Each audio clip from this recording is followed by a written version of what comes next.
मैं सोई जो एक शब्द तो देखा ये ख्वाब बढ़ा और जिससे मेरा इज़्तिराब।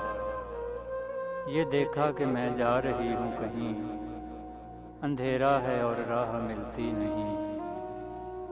लरज़ता था डर से मेरा बाल बाल, कदम का था दहशत से उठना मुहाल।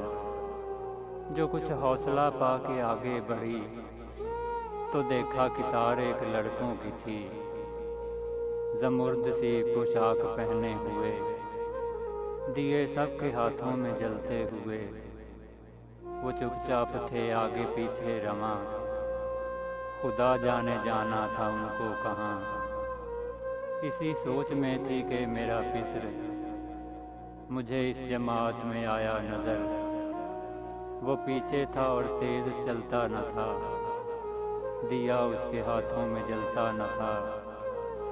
कहा मैंने पहचान कर मेरी जान, मुझे छोड़कर आ गए तुम कहाँ। जुदाई में रहती हूँ मैं बेकरार, परोती हूँ हर रोज़ अश्कों के हार। न परवाह हमारी ज़रा तुमने की, गए छोड़ अच्छी वफा तुमने की। जो बच्चे ने देखा मेरा पेचोताब, दिया उसने मुँह फेर कर यूं जवाब। रुलाती है तुझको जुदाई मेरी, नहीं इसमें कुछ भी भलाई मेरी। ये कहकर वो कुछ देर तक चुप रहा, दिया फिर दिखाकर ये कहने लगा। समझती है तू हो गया क्या इसे, तेरे आंसुओं ने बुझाया इसे।